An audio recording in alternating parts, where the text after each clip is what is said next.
Hello friends, welcome to the new fangled competition classes. आप सभी का स्वागत है आपके अपने YouTube channel new fangled competition classes में। दोस्तों, प्रीवियस ईयर क्वेश्चन सीरीज के अंदर आज हमारा डे 5 है और अभी हम जितने भी पेपर कर रहे हैं सारे लेटेस्ट पेपर कर रहे हैं और प्रीवियस ईयर क्वेश्चन आपके लिए कितने इंपॉर्टेंट है ये सभी बच्चों को पता है। बहुत सारे बच्चों को कन्फ्यूजन रहती है कि यदि हम प्रीवियस ईयर क्वेश्चन पेपर करके जाएँ तो क्या हमारा एग्जाम क्लियर हो जाएगा। तो बेटा, मैं आपको एक बात क्लियर करना चाहूँगी यहाँ पे। देखिए, प्रीवियस ईयर क्वेश्चन हमारा बेस का काम करते हैं। प्रीवियस ईयर क्वेश्चन हमारे को ये बताते हैं कि हमारे हर टॉपिक में किस तरह के क्वेश्चंस आते हैं। तो अगर आप इन टॉपिक्स को जो प्रीवियस ईयर में पूछे गए हैं, इन टॉपिक्स को अगर आप अच्छे से पढ़ के समझ के चले जाते हैं तो आपके बेटा एग्जाम क्लियर करने के चांसेस बहुत ज़्यादा बढ़ जाते हैं।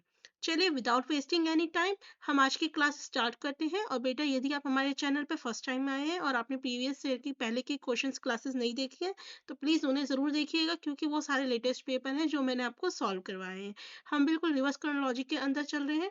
जो आपके डे 1 था, डे 1 में हमने आपको 15 दिसंबर का पेपर कराया हुआ है, डे 2 में 14 दिसंबर का पेपर है। फिर डे 3 के अंदर हमारा बेटा जो जुलाई में हुआ था 2024 में वो वाला है। फिर डे 4 के अंदर हमने बेटा आपका जो जनवरी के अंदर पेपर हुआ था वो वाला सॉल्व किया है। आज जो हम पेपर सॉल्व कर रहे हैं वो अगस्त 2023 का पेपर कर रहे हैं। इसलिए आप सारे जितने भी पीछे के प्रीवियस ईयर हैं उन्हें भी देखिएगा इसको देखने के बाद। चलिए, विदाउट वेस्टिंग एनी टाइम हम हमारी क्लास को स्टार्ट करते हैं। देखते हैं पहला क्वेश्चन क्या कहा गया है। सो बेटा, फ्रॉम द वेरी बेसिक अगर हम स्टार्ट करें तो इसमें बोला गया है असर्शन रीजन के क्वेश्चन आए हुए हैं। आजकल पेपर के अंदर बेटा असर्शन रीजन के क्वेश्चन सबसे ज्यादा देखने को मिलते हैं। रीजन बीइंग क्योंकि आपके अंडरस्टैंडिंग के ऊपर बेस्ड होते हैं। इन्होंने कहा है बेटा असर्शन की स्टमक जो होता है HCl हाइड्रोक्लोरिक एसिड प्रोड्यूस करता है, जो कि फूड के ब्रेक डाउन में बेटा हेल्प करता है। तो ये बात बिल्कुल सही है, आप सभी को पता है बेटा कि जो हमारा स्टमक होता है उसके अंदर हमारा एक एसिडिक एसिड प्रोड्यूस होता है जो कि फूड को ब्रेक डाउन करता है। और डाइजेस्टिव जो जूसेस होते हैं उन्हें एसिडिक मीडियम की जरूरत पड़ती है आपका एक्ट करने के लिए। ये बात भी बिल्कुल बिल्कुल सही है। उसके बाद जब बेटा जो हमारा फूड होता है ना, जब हमारे स्मॉल इंटेस्टाइन में पहुंचता है तो वापस इस फूड को जो आपका मीडियम होता है, एसिडिक मीडियम होता है, इसे वापस एल्कलाइन बना दिया जाता है। तो फिलहाल इस क्वेश्चन तक रहते हैं। तो बेटा इसका आंसर क्या है? Both A and R true, R is the correct explanation of A. बेटा ये बहुत ही इंपॉर्टेंट टॉपिक है। इस वाले टॉपिक से आपका एक ना एक क्वेश्चन जरूर देखने को मिलता है। तो ये टॉपिक जरूर जरूर से पढ़ के जाइएगा, बहुत हाईली चांस रहते हैं कि यहाँ से आपको एक क्वेश्चन देखने को मिल जाए। चलिए नेक्स्ट क्वेश्चन की तरफ चलते हैं, देखते हैं नेक्स्ट क्वेश्चन में क्या कहा गया है।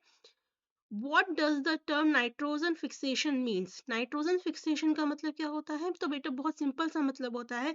देखिए, आप सभी को पता है हमारे एटमॉस्फेयर में कितने 78% क्या है, नाइट्रोजन है। लेकिन ये जो हमारी नाइट्रोजन है ये हम इसको डायरेक्टली ऐसे ही यूज नहीं कर सकते। ठीक है, तो नाइट्रोजन फिक्सेशन क्या है? नाइट्रोजन फिक्सेशन एक ऐसा प्रोसेस होता है जिसमें एटमॉस्फेरिक नाइट्रोजन को यूजेबल फॉर्म में कन्वर्ट किया जाता है सभी लिविंग ऑर्गेनिज्म के लिए। सो option number 4 will be your right answer. चलिए नेक्स्ट क्वेश्चन देखते हैं। नेक्स्ट क्वेश्चन में क्या कहा गया है। Eight which of the following position does a spring have the least potential energy? देखिए, किसी भी ऑब्जेक्ट के अंदर जो उसकी सबसे कम पोटेंशियल एनर्जी जब कब होती है, तब वो जब अपने वो इनिशियल स्टेज पे होता है। हमेशा याद रखिएगा बेटा, जब कोई भी ऑब्जेक्ट अपनी इनिशियल स्टेज पर होगा तभी उसके अंदर सबसे कम पोटेंशियल एनर्जी होती है। यदि उसके अंदर कोई भी मूवमेंट है, किसी भी तरह का कोई भी डिस्प्लेसमेंट है या कोई फोर्स है, कुछ भी है, तो उसके अंदर बेटा पोटेंशियल एनर्जी भी आ जाती है और साथ में क्या आ जाती है, काइनेटिक एनर्जी भी आ जाती है। तो मुझे ये बताइए कि पोटेंशियल एनर्जी लीस्ट कब होगी? जब हमारी मान लीजिए स्प्रिंग है वो इस तरीके से हमारी पड़ी हुई होगी, तभी तो होगी। इन्होंने कहा है कि स्प्रिंग ना तो कंप्रेस्ड हो और ना ही पुल हो, ना ही हम इसे कंप्रेस करेंगे ना ही पुल करेंगे और ग्राउंड पे ऐसी पड़ी रहे। बिल्कुल सही बात है। देखिए बेटा, अगर हम कंप्रेस करेंगे मिनिमम और या उसे ग्राउंड पे छोड़ देंगे या कंप्रेस करके उसे हाइट पे लेके जाएंगे या उसे पुल करेंगे हाइट, तो इन्हीं सभी केसेस के अंदर क्या हो रहा है, स्प्रिंग के अंदर कोई ना कोई मूवमेंट आ रही है। तो मूवमेंट आने की वजह से बेटा उनकी जो पोटेंशियल एनर्जी है वो काइनेटिक एनर्जी के अंदर चेंज हो जाती है और पोटेंशियल एनर्जी हमारी क्या होती है बेटा, बढ़ जाती है। हमेशा याद रखिएगा, किसी भी ऑब्जेक्ट की सबसे कम पोटेंशियल एनर्जी कब होती है? जब वो अपनी इनिशियल पोजीशन पे होता है, इनिशियल स्टेज पे होता है। चलिए नेक्स्ट क्वेश्चन की तरफ चलते हैं। नेक्स्ट क्वेश्चन में क्या कहा गया है? नेक्स्ट क्वेश्चन में कहा गया है कि identify the set of comprising cold blooded organism. तो बेटा आपको इसके लिए ये समझना होगा, हमारे दो तरह के ऑर्गेनिज्म होते हैं, एक होते हैं कोल्ड ब्लडेड और एक होते हैं वार्म ब्लडेड। कौन कौन से? कोल्ड ब्लडेड और वार्म ब्लडेड। ठीक है, तो आप एक बात समझिए बेटा, कोल्ड ब्लडेड ऑर्गेनिज्म कौन से होते हैं? कोल्ड ब्लडेड ऑर्गेनिज्म वो होते हैं जो कि अपने बॉडी के टेम्परेचर को कंट्रोल नहीं कर पाते, जो कि अपने बॉडी के टेम्परेचर को कंट्रोल नहीं कर पाते। ये जो प्राणी होते हैं, ये जो ऑर्गेनिज्म होते हैं, ये कंप्लीटली अपने एनवायरनमेंट पे डिपेंड करते हैं। लेकिन जैसे वार्म ब्लडेड ऑर्गेनिज्म वो होते हैं जो कि अपने जो बॉडी का टेम्परेचर है उसे रेगुलेट कर पाते हैं। जैसे कि सबसे अच्छा एग्जांपल मैं आपको बताऊं, हम ह्यूमंस हैं। आपने देखा होगा भरपूर गर्मी होती है तब भी हमारी बॉडी का टेम्परेचर रेगुलेट हो जाता है, हम भरपूर सर्दी भी सहन कर पाते हैं, भरपूर गर्मी भी सहन कर पाते हैं। तो यानी कि हमारा बॉडी क्या हो रहा है बेटा, टेम्परेचर रेगुलेट हो रहा है। तो हम किसकी कैटेगरी में आ गए? वार्म ब्लडेड की कैटेगरी में आ गए। लेकिन ऐसा कोल्ड ब्लडेड कैटेगरी में नहीं होता, वो बेटा बॉडी टेम्परेचर उनका एडजस्ट नहीं होता है। ठीक है, वो अपनी हीट के लिए, अपनी हर चीज के लिए वो एक्सटर्नल सोर्सेज पे डिपेंड होते हैं। तो बेटा कोल्ड ब्लडेड ऑर्गेनिज्म में हमारे कौन कौन से आते हैं? याद रखिएगा बेटा, स्नेक्स, फ्रॉग, लिजार्ड, ठीक है, अर्थवॉर्म, कॉकरोचेस, ये हमारे बेटा किस में आते हैं? कोल्ड ब्लडेड में आते हैं। और वार्म ब्लडेड में कौन कौन से आते हैं? Parrot, dolphin, pigeon, humans and whales. ठीक है, अब क्वेश्चन में क्या पूछा है कि इनमें से कौन कौन से कोल्ड ब्लडेड हैं? तो बेटा लिजार्ड, लिजार्ड हमारा कोल्ड ब्लडेड है, पैरट हमारा वार्म ब्लडेड है, डॉल्फिन हमारा वार्म ब्लडेड है, पीजन हमारा वार्म ब्लडेड है, ठीक है, ह्यूमंस वार्म ब्लडेड है, लिजार्ड कोल्ड ब्लडेड है, स्नेक कोल्ड ब्लडेड है, frog cold blooded, cockroach cold blooded. तो ये सेट सेट बैठ रहा है, whales warm blooded, frog cold blooded, earthworm, earthworm क्या है बेटा? Cold blooded. तो हमारा परफेक्ट सेट कौन सा बैठ रहा है? Option number 3। ठीक, नेक्स्ट क्वेश्चन देखते हैं। नेक्स्ट क्वेश्चन में क्या कहा गया है?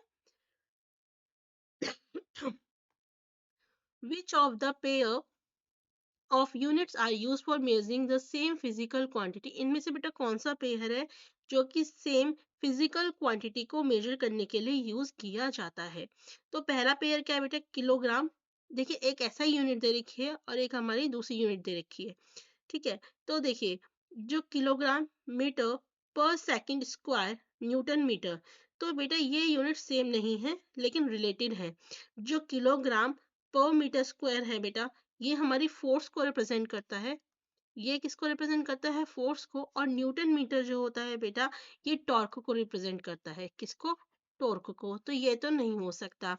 फिर आपका आता है किलोग्राम पर मीटर स्क्वायर पर सेकंड स्क्वायर, और डब्ल्यू एस है ना, वॉट पर सेकंड। तो बेटा ये दोनों ही यूनिट किसकी है? एनर्जी की। दोनों ही यूनिट किसकी है? एनर्जी की। सो option number 2 is right.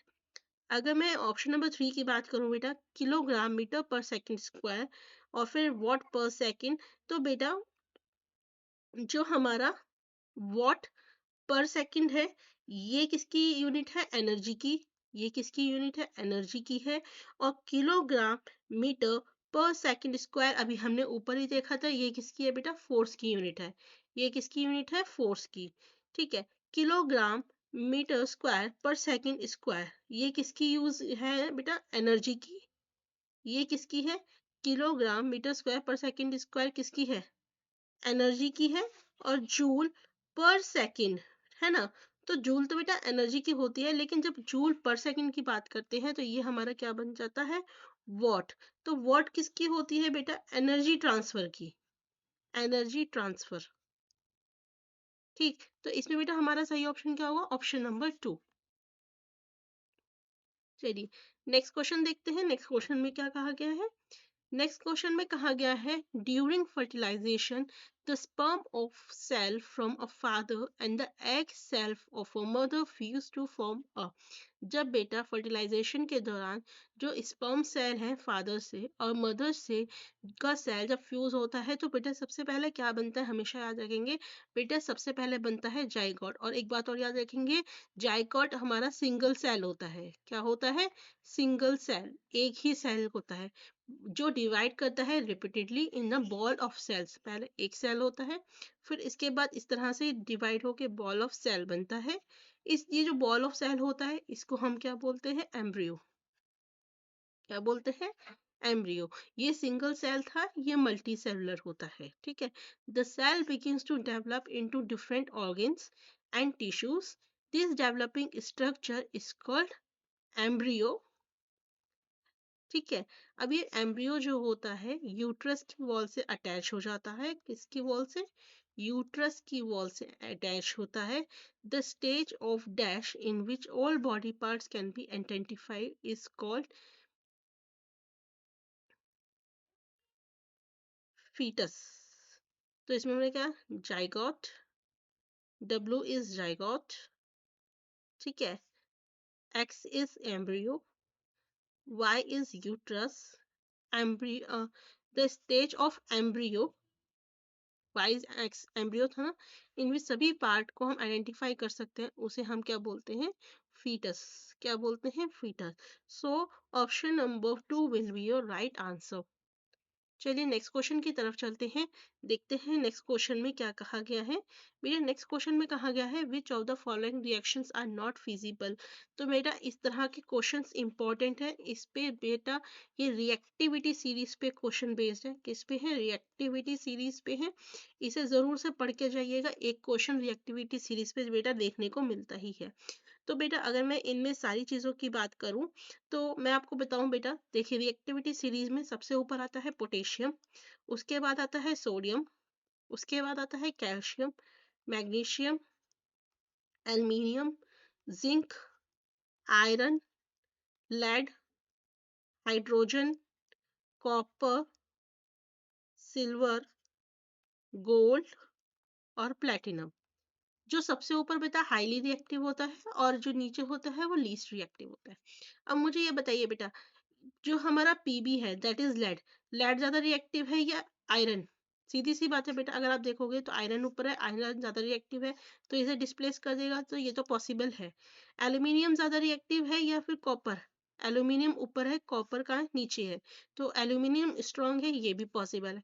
Zinc ज्यादा रिएक्टिव है या कैल्शियम? कैल्शियम बेटा ज्यादा रिएक्टिव है, जिंक कमजोर है तो इसे इसकी जगह से नहीं हटा पाएगा, इसलिए जो पॉसिबल नहीं है रिएक्शन वो कौन सी है? Option number 3। चलिए नेक्स्ट क्वेश्चन की तरफ देखते हैं। नेक्स्ट क्वेश्चन में कहा गया है बेटा कि इनमें से कौन सा ग्राफ स्ट्रेट लाइन नहीं बनेगा।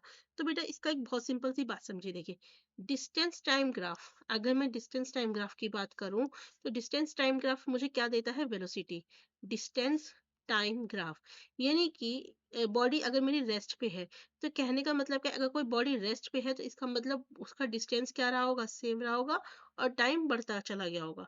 या मैं ऐसे कह सकती हूँ, डिस्टेंस क्या रहा होगा बेटा यहाँ पे, ये देखो डिस्टेंस क्या है, मैं टाइम यहाँ ले लेती हूँ, डिस्टेंस यहाँ ले लेती हूँ, तो ऐसे आएगा, और वरना वो ऐसे आएगा। ठीक है। तो बेसिकली क्या है, अगर मैं डिस्टेंस यहाँ लूँ तो डिस्टेंस मेरा बेटा जो जैसा है वैसे ही रहा, टाइम मेरा बढ़ता चला गया, तो ये स्ट्रेट लाइन आएगी। नेक्स्ट क्वेश्चन, नेक्स्ट क्या है? Velocity time graph of a body moving with uniform acceleration. तो बेटा आपको पता है एक्सेलरेशन का फॉर्मूला क्या होता है? Change in velocity over time. अगर मेरा यूनिफॉर्म एक्सेलरेशन है तो इसका मतलब क्या है, मेरा जो चेंज हो रहा होगा वेलोसिटी के अंदर वो भी कैसा रहा होगा? यूनिफॉर्म रहा होगा। यूनिफॉर्म वेलोसिटी में चेंज हुआ तो आपका क्या हुआ बेटा? ये भी आपकी स्ट्रेट लाइन आएगी।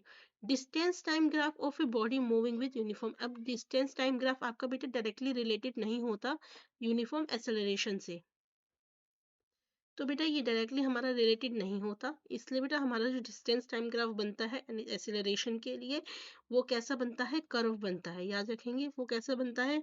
कर्व बनता है।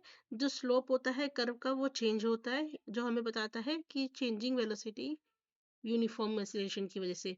तो इसमें बेटा कौन कौन से स्ट्रेट लाइन बनेंगे? A B and D, A B and D, यानी कि ऑप्शन नंबर 1। चलिए नेक्स्ट क्वेश्चन की तरफ चलते हैं। बेटा 4 लिक्विड की डेंसिटीज दी हैं A B C and D. ठीक है, अब हमें कुछ स्टेटमेंट दिए हैं, हमें बताना है इसमें से करेक्ट स्टेटमेंट क्या है। ये कहते हैं an object that floats in liquid C may और may not float in liquid A. तो पहले देखते हैं, एक ऑब्जेक्ट लेते हैं किसमें? लिक्विड सी के अंदर। ये कहते हैं एक ऑब्जेक्ट जो हमारा लिक्विड सी में फ्लोट करेगा। तो कौन सा फ्लोट करेगा? जिसकी डेंसिटी इससे कम होगी। मैंने मान लिया इसकी डेंसिटी क्या है, कोई एक ऑब्जेक्ट ली, मैंने डेंसिटी 900 मान ली, तो यानी कि वो सी के अंदर फ्लोट करेगा। मे नॉट फ्लोट इन लिक्विड ए। अब ये वाला जो बेटा ये है 900 वाला, ये ए के अंदर फ्लोट भी कर सकता है? नहीं। अब देखिए, अगर 900 हुआ तो ये क्या करेगा? सिंक करेगा। और अगर मान लो यहाँ पे मैंने 500 लिया होता तो वो सी में फ्लोट करेगा और ए के अंदर भी फ्लोट करेगा। तो ये बात बिल्कुल सही है कि जो ऑब्जेक्ट मेरा सी में फ्लोट कर रहा है वो ए में फ्लोट कर भी सकता है और नहीं भी कर सकता। तो यही मेरा सही है।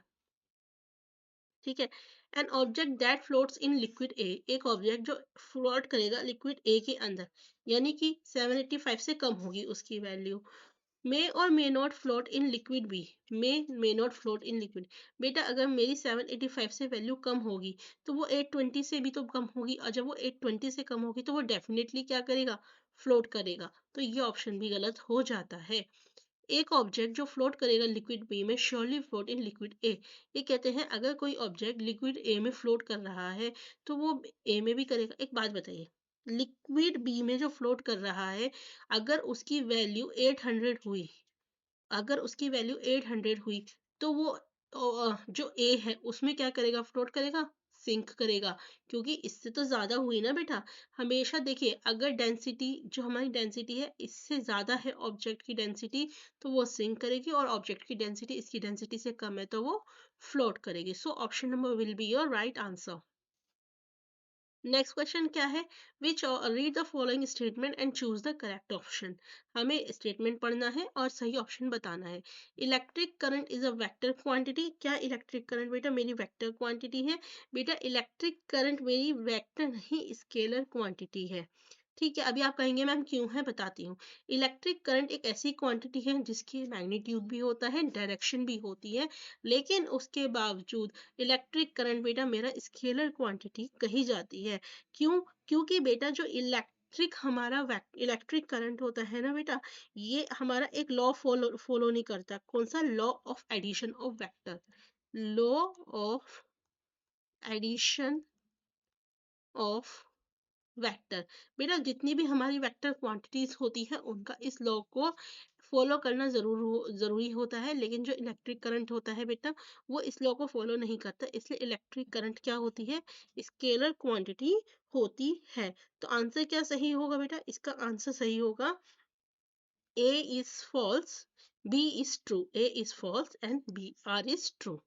Now coming to the next question, उन्होंने पूछा है which of the following cell organelles contain their own DNA।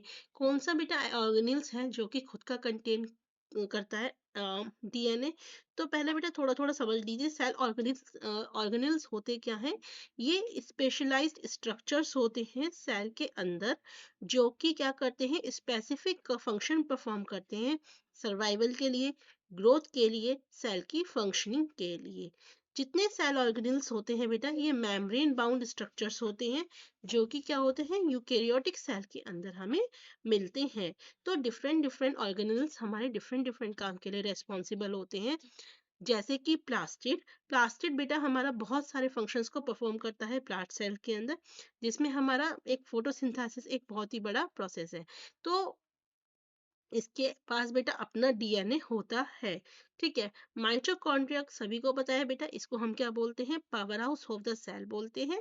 और ये क्या करता है बेटा? एनर्जी जनरेट करने का काम करता है, एटीपी एडीपी की फॉर्म में एनर्जी जनरेट करने का काम करता है, इसलिए इसके पास भी अपना डीएनए होता है।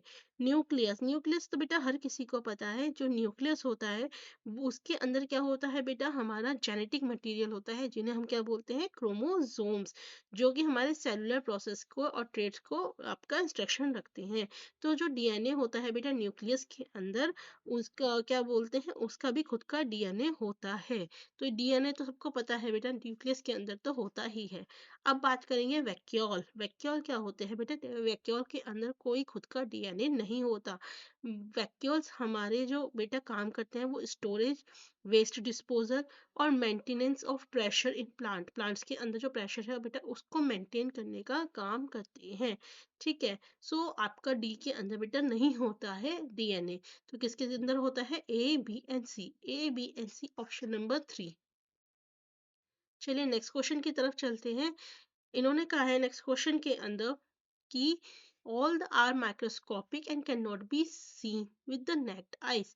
देखिए बेटा सभी जो हमारे जितने भी हमारे सेल्स होते हैं वो माइक्रोस्कोपिक होते हैं। देखिए ऑल कहना गलत है, मोस्टली कह सकते हैं, लेकिन ऑल कहना गलत है क्योंकि हमारे कुछ सेल ऐसे भी होते हैं जो कि कैसे होते हैं बेटा? बड़े होते हैं और उन्हें हम देख सकते हैं। अब आप कहेंगे मैम ऐसे कौन से सेल होते हैं जो बड़े होते हैं और जिन्हें हम देख सकते हैं? तो सबसे बड़ा एग्जाम्पल है बेटा हैन का जो एग होता है वो सिंगल सेल होता है, वो भी सेल ही तो होता है जो हैन का एग होता है ना? तो उसे हम अपनी आईज से देख सकते हैं। तो ऑल वर्ड लगाने की वजह से ये क्या हो जाता है बेटा? गलत हो जाता है। All have cell walls. बेटा सेल वॉल्स जो होती है वो बस प्लांट्स के अंदर होती है, सबके अंदर नहीं होती, तो ये भी गलत है। All have nuclear membrane. Nuclear membranes बेटा सबके पास नहीं होती।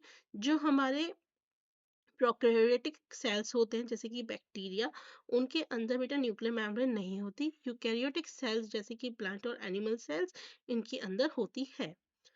तो ये भी गलत हो जाता है। लेकिन सेल मेम्ब्रेन्स बेटा सबके पास होती है। सेल मेम्ब्रेन सबके पास होती है, जो बेटा क्या करती है? सेल के इंटरनल एनवायरनमेंट को और उसके एक्सटर्नल एनवायरनमेंट को अलग अलग रखती है। तो only option D is the right answer.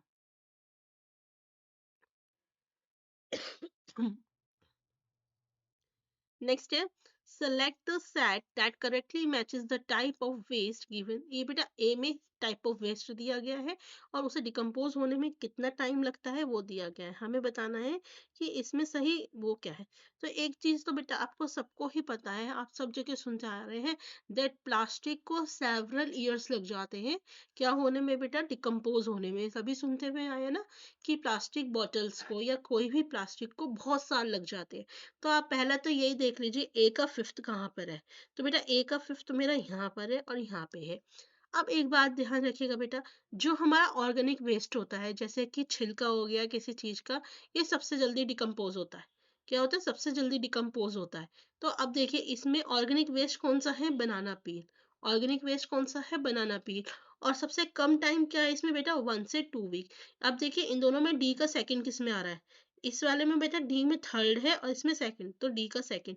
तो इस तरीके से आप क्या कर सकते हैं बेटा? अपनी बेसिक नॉलेज के बेसिस पर भी आप क्या कर सकते हैं? एलिमिनेशन का यूज करके आप सीधे आंसर्स तक पहुंच सकते हैं।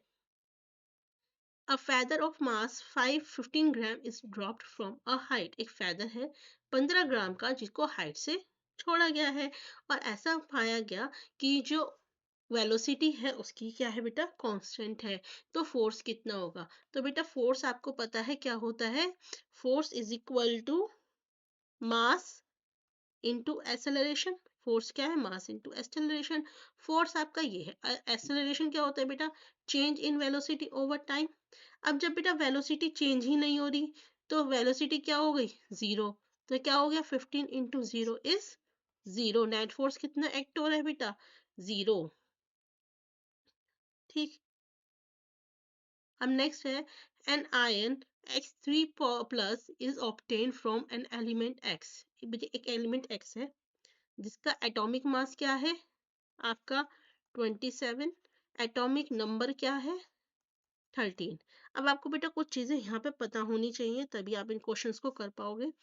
Atomic number is equal to number of protons is equal to number of electrons.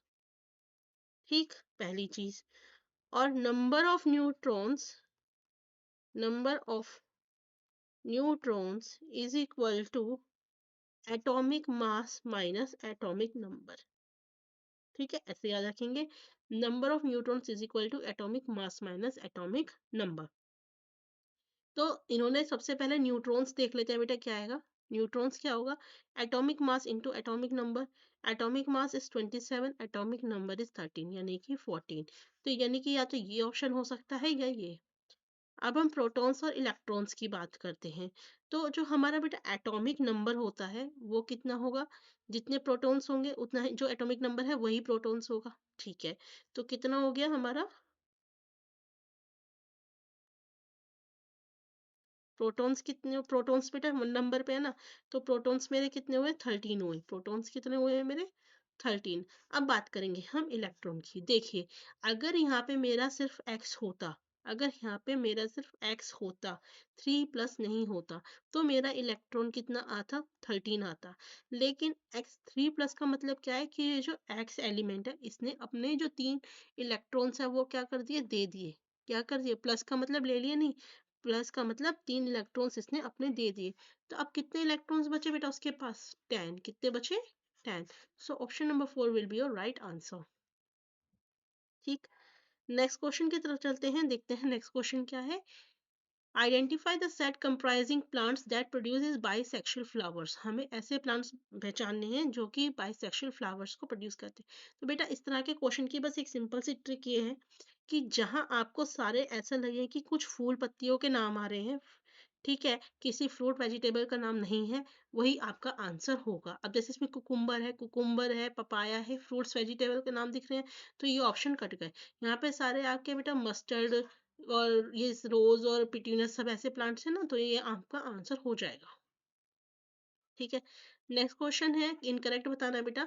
देखिए, जो क्लेई सॉइल होती है बेटा सबसे चिकनी मिट्टी होती है, आप सभी को पता होगा। और जो सबसे चिकनी होती है उसमें जो बेटा पोर्स, जो कण होते हैं ना मिट्टी के, वो बहुत पास पास होते हैं। क्लेई में क्या होते हैं, सबसे पास पास होते हैं, है ना। अब मुझे एक बात बताओ, जब उनके जो कण होंगे सबसे पास पास होंगे, और लूमी में क्या होते हैं, थोड़े दूर होते हैं। ठीक है, अब मुझे बताओ, बेटर एरिएटेड कौन सी होगी, क्लेई सॉइल होगी या फिर लूमी सॉइल होगी। सीधी सी बात है बेटा, बेटर एरिएटेड कौन सी होगी, क्लेई सॉइल।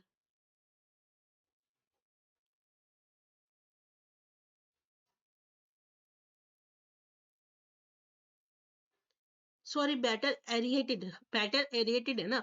ज्यादा हवा कहाँ पे होगी बेटा, जहाँ ज्यादा जगह होगी वहां ज्यादा हवा होगी। तो यही हमारा गलत है बेटा, लूमी के जो कण होते हैं दूर दूर होते हैं तो यहाँ ज्यादा हवा होगी, और इसके कण पास पास होते हैं तो यहाँ कम हवा होगी। बाकी तो सारी बातें सही है, क्लेई सॉइल हमारी ज्यादा फर्टाइल होती है, water retention capacity clayey soil की ज्यादा अच्छी होती है, और पार्टिकल साइज भी जो होते हैं क्लेई सॉइल के वो बहुत छोटे होते हैं लूमी सॉइल से। तो बेटा ये सभी ऑप्शन सही है। नेक्स्ट है, which of the following substance are present on the rubbing surface of matchbox. तो बेटा मैच बॉक्स होता है, उसको जो रब करने वाला सरफेस होता है बेटा, वहां पे कौन सी चीज हमारी प्रेजेंट होती है। तो बेटा आप सभी को पता होना चाहिए क्या होता है, ग्लाउस पाउडर एंड रेड फोस्फोरस वहां पे प्रेजेंट होता है। चलिए नेक्स्ट क्वेश्चन की तरफ चलते हैं, देखते हैं नेक्स्ट क्वेश्चन में क्या कहा गया है। Dash and dash secrete their hormone when they receive order from the gland. देखिए, ऑर्डर देने वाली बस एक ही ग्लैंड होती है जिसको हम बोलते हैं मास्टर ग्लैंड, और वो कौन सी होती है, पिट्यूटरी ग्लैंड। कौन सी होती है, pituitary gland. So we will go with the option number 2। Next question है, the image form by a pinhole camera is real. ये कहते हैं कि जो पिन होल कैमरा होता है उसके द्वारा जो इमेज बनाई जाती है वो कैसी होती है, रियल। तो विच of the following statement offer a suitable explanation for this. तो इसके लिए आपका कौन सा एक्सप्लेनेशन सही है। तो बेटा इसके लिए सबसे बेस्ट एक्सप्लेनेशन ये है कि रियल इमेज इसलिए आती है क्योंकि जो लाइट होती है वो हमेशा एक सीधी रेखा के अंदर ट्रेवल करती है। ठीक, नेक्स्ट क्वेश्चन है कि विच of the identify the open ended question from among the following. हमें बताना है बेटा ओपन एंडेड क्वेश्चन इनमें से कौन सा है। तो बेटा ओपन एंडेड क्वेश्चन वो क्वेश्चंस होते हैं जिनके मल्टीपल आंसर्स हो सकते हैं, मल्टीपल सॉल्यूशंस हो सकते हैं, डेफिनेट आंसर्स इनके नहीं होते। Why can human not digest cellulose, इसका एक डेफिनेट आंसर हो सकता है। सेलुलोज किसका बना है, इसका भी डेफिनेट हो सकता है। What would happen if the human could digest cellulose. देखिए आपको पता है ह्यूमन डाइजेस्ट नहीं कर सकता सेलुलोज, ठीक है। तो अब क्वेश्चन, अगर हम ऐसा क्वेश्चन दे दें कि अगर ह्यूमन सेलुलोज कर सकता डाइजेस्ट तो क्या होता। तो देखिए अब इस वाले क्वेश्चन के लिए बहुत सारी विंडोज खुल गई, हर एक पर्सन क्या करेगा, अपने अपने सुझाव देगा। तो इस तरह के क्वेश्चंस को ही हम क्या बोलते हैं, ओपन एंडेड क्वेश्चंस बोलते हैं। नेक्स्ट क्वेश्चन है, which of the following is are true about the curricular practice currently being followed. जो आजकल बेटा करिकुलर प्रैक्टिस चल रही है उसमें से कौन सी बात सही है कि साइंस और मैथ को इंटीग्रेटेड साइंस टेक्नोलॉजी की तरह। नहीं बेटा, ऐसा नहीं है। साइंस अलग पढ़ाई जाती है, मैथ्स अलग। फिजिक्स केमिस्ट्री बायोलॉजी को साइंस पढ़ाया जाता है, ये बात सही है। साइंस और सोशल साइंस को प्राइमरी में ईवीएस पढ़ाया जाता है, ये बात भी सही है। So B and C will be the right answer. Next question है, a group of student is engaged in an activity. एक ग्रुप है स्टूडेंट्स का, वो एक्टिविटी कर रहा है कुछ, जिसके अंदर बेटा वो बॉइलिंग टेम्परेचर जो है ऑर्डिनरी टैप वाटर की मेजर कर रहा है। तो इनमें से कौन सा इंडिकेटर उस टास्क को एसेस करने के लिए सही नहीं है। तो बेटा यहाँ पे आपको पता होना चाहिए कि जो टैप वाटर होता है उसके अंदर क्या होती है, इम्प्योरिटी होती है। क्या होती है, इम्प्योरिटी। तो जो हमारा बेटा डिस्टिल्ड वाटर होता है, अगर उसका हम बॉइलिंग टेम्परेचर देखेंगे तो उसका बॉइलिंग टेम्परेचर जो है वो 100 डिग्री सेल्सियस ही आएगा। लेकिन टैप वाटर के अंदर क्या होती है, इम्प्योरिटीज होती हैं। इम्प्योरिटीज होने की वजह से उसका जो बॉइलिंग टेम्परेचर है बेटा वो ऊपर नीचे हो सकता है। तो अगर हम सोचें कि ये भी 100 डिग्री सेल्सियस पे आए तो ये पॉसिबल नहीं है। तो option number 3 will be your answer, ये सुटेबल इंडिकेटर नहीं है। Next है, which of the following cannot be considered as a valid reason for including socio scientific issue। इनमें से बेटा कौन सा सोशो साइंटिफिक इश्यूज से रिलेटेड नहीं है। तो बेटा सोशो साइंटिफिक इश्यूज होते क्या है, पहले हमें ये समझने की जरूरत है। देखिए सोशो साइंटिफिक इश्यूज क्या होते हैं, ऐसे कॉम्प्लेक्स और कंट्रोवर्शियल इश्यूज होते हैं जिसके अंदर हमारी बेटा क्या क्या इन्वॉल्व होता है, साइंस, टेक्नोलॉजी और सोसाइटी। ठीक है, जब हम एक्सरसाइज को यानी कि सोशो साइंटिफिक इशू को स्कूल साइंस करिकुलम में इंक्लूड करते हैं तो वो मदद करती है स्टूडेंट को बहुत सारी स्किल्स को समझने में और डेवलप करने में। जैसे कि आर्गुमेंटेशन स्किल्स, अगर हम एक्सरसाइज को इंक्लूड करते हैं तो बच्चों के अंदर आर्गुमेंटेशन स्किल्स बढ़ती हैं। वो साइंस के नेचर को अच्छे से समझ पाते हैं। ठीक है, और हमें एविडेंस बेस्ड रीजनिंग देते हैं। तो अब इनमें से कौन सी चीज़ नहीं सही है, वो ये है कि हम ये कहें कि बेटा हमारा जो साइंस है वो कैसा है, डेफिनेट है। यानी कि साइंस कैसा है, चेंजिंग नहीं है। साइंस क्या होना चाहिए बेटा, science is a process of inquiry, और हमेशा वहाँ पे एक अनसर्टेनिटी और एम्बिग्युइटी का रूम रहता है। ये कहना कि साइंस एक डेफिनेट प्रिंसिपल है, ये ही हमारा गलत है। ठीक है, नेक्स्ट क्वेश्चन क्या है, after teaching the chapter respiration in organism in class 7, teacher ने क्या पढ़ाया है, एक चैप्टर पढ़ाया है रेस्पिरेशन इन ऑर्गेनिज्म। एक टीचर परफॉर्म करता है एक्टिविटी जिसमें उसने क्या करा बेटा, 3 टेस्ट ट्यूब लिए और तीनों को 3/4 जो है भर दिया पानी से। अब दोनों को ABC नाम दिया। ए के अंदर उसने स्नेल रखा, बी के अंदर उसने क्या रखा, प्लांट रखा, और सी के अंदर उसने दोनों चीजों को रखा। तो टीचर क्या कर रहा है, स्टूडेंट से पूछता है कि किस टेस्ट ट्यूब के अंदर सबसे ज्यादा CO2 होगी। अब देख के तो आपको पता ही चल होगा टेस्ट की सी के अंदर होगी, लेकिन क्वेश्चन ये नहीं है। ये पूछ रहे हैं कि हाँ, टीचर यहाँ पे किस स्किल पे ध्यान देने की कोशिश कर रहा है। तो बेटा देखिए, यहाँ पे जो टीचर है वो बच्चों से प्रिडिक्ट करवा रहा है किसके अंदर ज्यादा होगी। ना ही वो एस्टिमेट करा रहा है, ना ही मेजर। एस्टिमेट और मेजर कब होता, जब वो यहाँ पे हमसे क्या पूछता, क्वांटिटी पूछता कि कितनी क्वांटिटी के अंदर CO2 उसने निकाली, तब हम मेजरिंग लिखते हैं या एस्टिमेटिंग। ठीक है, लेकिन अगर हम यहाँ पे क्वांटिटी मेजर नहीं कर रहे, हम एक सिंपल सी चीज पूछ रहे हैं, भैया तीनों में से किस में ज्यादा होगी, तो बच्चा यहाँ पे क्या कर रहा है, प्रिडिक्शन का सहारा ले रहा है। क्या कर रहा है, प्रिडिक्ट कर रहा है।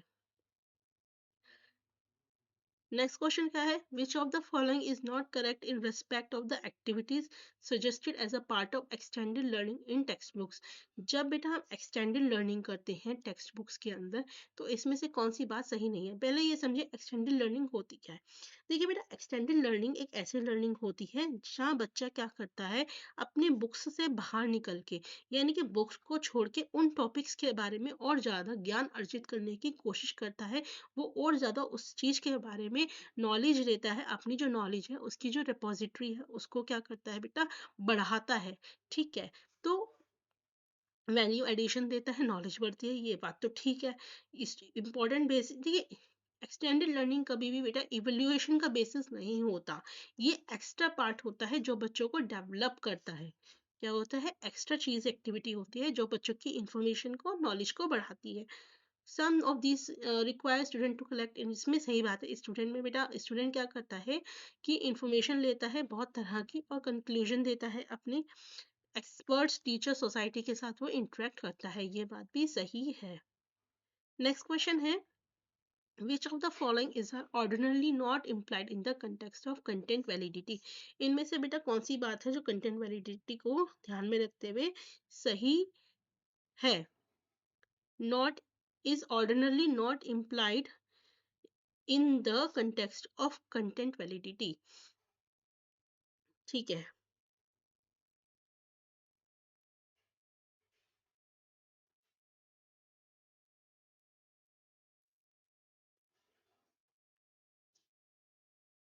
ओके। तो बेटा इसमें से देखो, ये बात इसमें नोट पूछा गया है, ठीक है, क्या पूछा गया, नहीं है। तो कंटेंट अपडेटेड होना चाहिए, ये बात सही है। ठीक है, कंटेंट्स आर एक्यूरेटली रिप्रेजेंटेड, ये भी बात सही है कि जो कंटेंट है बेटा एक्यूरेटली रिप्रेजेंट होना चाहिए। जो इसमें से सही नहीं है वो क्या है, तो concept are trivialized for some learners, कि कुछ लर्नर्स के लिए जो कंटेंट होता है वो ट्रिविलाइज्ड होना चाहिए, तो ये बात बेटा सही नहीं है। करिकुलम जो होता है वो ट्रिविलाइज नहीं होना चाहिए किसी भी लर्नर के लिए। ठीक है, तो बेटा इस हिसाब से, क्वेश्चन के हिसाब से ऑप्शन नंबर सी आना चाहिए, ओनली सी। बट मुझे लगता है बेटा या तो ये क्वेश्चन गलत है, या तो यहाँ पे ये नोट नहीं आएगा। अगर नोट नहीं आएगा तो आपका option number A and B आएगा, और अगर नोट इन्होंने दिया है तो यहाँ पे ओनली सी आना चाहिए। ठीक है, नेक्स्ट क्वेश्चन है, which of the following be consider as the most suitable rational for team teaching? Team teaching के लिए बेटा सबसे अच्छा क्या है, कि इफेक्टिव स्ट्रेटेजी है लार्ज साइज क्लास को डील करने की? नहीं बेटा, लार्ज साइज क्लास के लिए नहीं की जाती टीम टीचिंग। हाँ, टीम टीचिंग इसलिए की जाती है ताकि हमारे को, देखिए टीम टीचिंग में क्या होता है, टीम टीचिंग में क्या होता है कि एक सेट ऑफ क्लास को 2 या 3 टीचर्स मिलकर पढ़ाते हैं। अब इसका बेनिफिट क्या होता है, इसका बेनिफिट ये होता है कि जो 2 या 3 टीचर्स होते हैं ये अपनी अपनी जो एक्सपर्टीज है उससे बच्चों को पढ़ा सकते हैं। सो option number 2 will be your answer. Next question है, which of the following would be the most suitable activity to introduce the concept of image formation in spherical mirrors? बेटा हमेशा याद रखिएगा, जब कभी भी image formation spherical mirrors को लेके पढ़ाना है तो we will always use the activity of spoon। spoon वाली एक्टिविटी से पढ़ाएंगे बेटा हमेशा, क्वेश्चन कैसे भी घुमा फिरा के आ जाए, याद रखिएगा स्पून वाली एक्टिविटी से ही हम पढ़ाएंगे। है कि यहाँ पे shiny spoon and observe their images, option number 2। Beta, this is the last question. Which of the following is not implied by the statement good science education is true to the child, true to the life, true to the discipline? तो इनमें से बेटा कौन सी बात है जो कि इन चीजों को नहीं वो करती है, इम्प्लाई नहीं करती है ना? यही है ना, इम्प्लाई नहीं करती है। तो बेटा साइंस, देखिए साइंस एजुकेशन हेल्प करता है स्टूडेंट को एक्वायर करने में, साइंस का प्रोसेस, सही बात है। साइंस एजुकेशन एक लिंक बनाता है चाइल्ड और उसके एनवायरनमेंट के बीच में। साइंस एजुकेशन ट्रेन करता है, बेटा साइंस एजुकेशन बच्चों को कब से चुप रहना सिखाने लग गया? This is the negative point. So option number 3 आपका नहीं आएगा। ठीक है, सो गाइज अगर आपको ये वीडियो इन्फॉर्मेटिव लगी हो, अगर आपको ये वीडियो अच्छी लगी हो, अगर आपने इस वीडियो में थोड़ा सा भी नॉलेज गेन किया है, हेल्पफुल लगी है, तो प्लीज़ चैनल को लाइक सब्सक्राइब शेयर कीजिएगा और नेक्स्ट वीडियो को ज़रूर देखिएगा और पिछली वीडियोस को भी ज़रूर देखिएगा। थैंक यू, मिलेंगे नेक्स्ट वीडियो में नेक्स्ट क्वेश्चन पेपर के साथ।